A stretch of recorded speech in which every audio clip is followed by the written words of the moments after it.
Good evening, good afternoon, or good morning, depending on where you are in the world. Would like to introduce you to three articles of interest. And before I do that, I would like to let you know that this is for review, informational, and educational purposes. It's not to take the credit for the intellectual property of the article.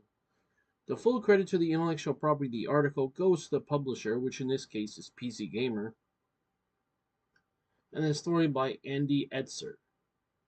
The headline reads, "The Nintendo Switch 2 looks like it might be following the handheld gaming PC trend and going large." And ahead of you is the picture of uh, the Switch 2. And the caption reads, "Nintendo Switch 2 looks like it might be following the handheld gaming PC trend and going large." And now to the article itself. Dbrand, a manufacturer known for producing cases for all sorts of electronic devices, have shown off its 360-degree render of a case for the Nintendo Switch 2, with what looks to be a render of the new console inside. Excuse me. While pre-release renders from third-party manufacturers should be taken with a pinch of salt, Dbrand's CEO has spoken about the potential dimensions for Nintendo's upcoming handheld, and is looking for a chunky boy, at least compared to the previous model. And the boy is spelled B-O-I, not B-O. B-O-I, not B-O-Y. So that's B-O-I. Speaking to The Verge, Dbrand head honcho admin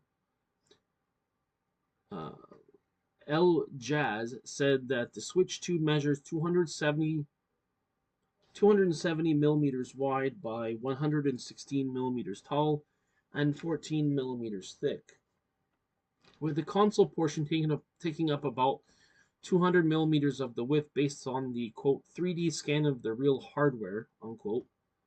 That would make it significantly larger overall than the Switch OLED, which measures at 242 millimeters by 102 millimeters by 13.9 millimeters. That's still 28 millimeters smaller width-wise than the Steam Deck, and 29 millimeters less than the substantial Lenovo Legion Go, which controllers attach. That being said, I'd wager, this of course is what the author's saying, I'd wager that Nintendo's engineers may have taken a look at the ever-growing handheld gaming PC market, both in available models and unit size, and seen that big handhelds seem to be of little issue to buyers and decided to take advantage of the fact. And that's not all the L Jazz has to reveal on the Switch 2. It's his quote understanding unquote that the Joy-Cons are magnetically attached to the ejection button at the release, and there's now a second square button with a C, as he has in quotes, printed on it underneath the traditional home button, although it doesn't know what function is. Capture, clamp, coffee, all the conjecture at the point, so it's being a little bit funny about it. The diagonal measurement of the cover glass is said to support the rumor that the Switch 2 will have an 8-inch screen, slightly larger than the Steam Deck's OLED 7.4-inch model. It's not yet known if Switch 2 will have a traditional IPS or OLED display, although it seems likely to me that it's a more standard display with the option for OLED refresh later in its lifespan. Still with the Legion Go boasting an 8.8-inch display. If these rumored dimensions play out, it will stand behind that particularly hefty handheld in terms of screen real estate. YouTube channel Switch Up has recently released a video on what purports to be a 3D printed non-functional device, unquote, from a Switch 2 case manufacturer in China, which seems to line up with dimensions given by Dbrand here. Everything seems to be a bit larger, a bigger Joy-Cons, a more substantial chassis size overall, and what looks to be a second USB Type-C port on top of the device. One of the biggest bugbears of the OG Switch was the positioning of the charging cable at the bottom of the device, which is meant to be meant resting the cable awkwardly on the tabletops, airplane tray tables, and more charging under usage. However, even with all this extra unconfirmed info, the exact release date remains a mystery. Nintendo President Shuntaro Furukawa has previously said the console is planned to be released, quote, within this fiscal year, unquote, which is put to be a deadline by March 31, 2025. Manufacturers have been experimenting with the formula for handheld gaming PC chassis sizes over the past few years, and if this rumored dimensions are any indication, it looks like Nintendo may have followed the, quote, bigger is better, unquote, route to match. Personally, I wasn't all enamored with the hardware inside of the original Switch, so hopefully the new console's beefed up internals will deliver performance to match its heftier frame, though reports said the NVIDIA DLSS will likely be providing a major helping hand. One can hope, as the author says. And the author points out that the article can contain, or that is, may contain, affiliate links that Microsoft and or the publisher may receive a commission from if you buy a product or service through those links, which I have no problem with personally, because if you're offering a honest service that's of value, it is if it's a win-win proposition, why not do it? Let's go to our second article of the review. Before I do that, I would like to let you know that this is for review, informational and educational purposes. It's not to take the credit for the intellectual property of the article. The full credit to the intellectual property of the article goes to the publisher, which in this case is the Frame Laptop 16, which is The Verge, and the story by Sean Hollister. The headline reads, the Framework Laptop 16 just got a modular gadget that enables quadruple SSDs.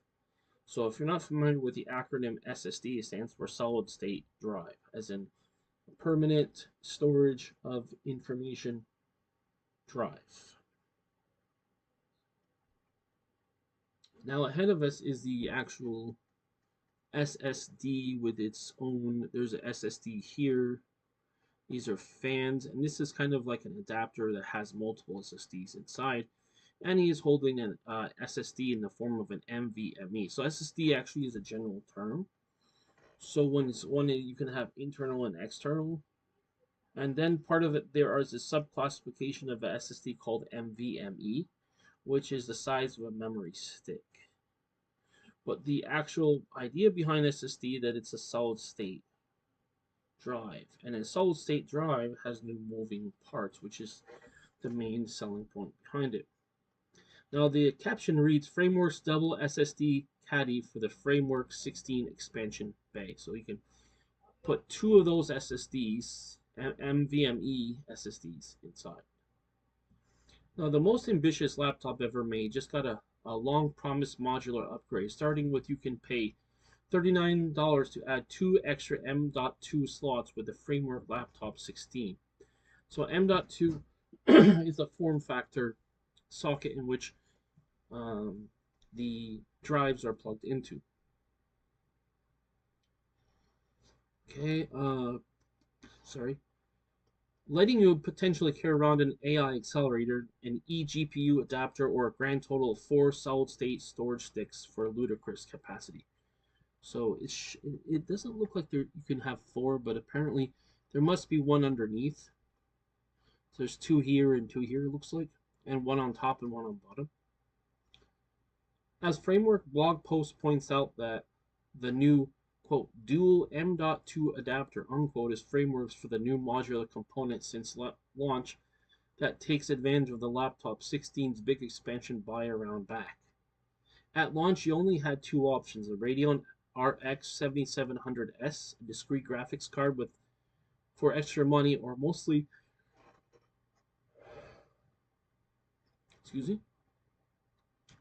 empty bay that is only contained fans. But now you can add the dual M.2 adapter that's a mostly empty bay to fit an additional pair of M.2's 2280, 2260, and 2240 or 2230 modules. With 4 lanes of PCIe 4.0 each on top of the twin SSD slots, which is the M.2 2280, M.2 2230, that can come with a laptop to begin with. With current stick SSD capacities topping out around 8 terabytes, which of the 2280 slot variety, and a 2 terabyte of the 2230 slot variety, respectively, that means you can theoretically cart around 26 terabytes of storage at once, not counting any 1 terabyte framework expansion cards that stick into the sides of the laptops, or any giant SD cards that plug in with a $25 full-size SD card modules that framework finally released this fall. That is, with 2 terabyte SSD cards on the market, the author says, I guess the actual maximum capacity of the framework laptop is 16. Excuse me, of laptop 16 is now 38 terabytes.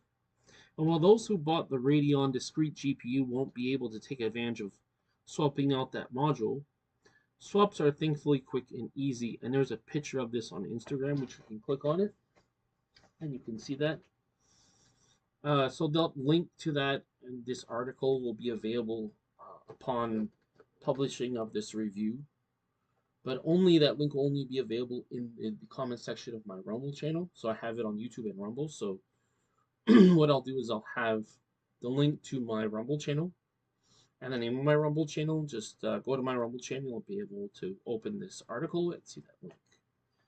In addition to the adapter, framework was swapped out the framework laptop 16's liquid metal cooling for Honeywell PTM 7958. A thermal paste will help you provide for any liquid customer. Provide that for any customer who asks. While framework characterizes this as a change to fix possible, quote, performance degradation over time, unquote. The author says, I definitely encountered uncomfortable levels of heat and fan noise right away in my review and long-term test, which he has links here. Find more about framework recent updates in the full blog post, which is a link.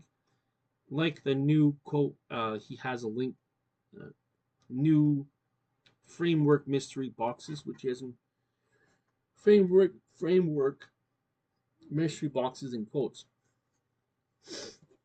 Tinkerers can buy and try out assortment of random, possibly non-functional parts that users have returned to the company.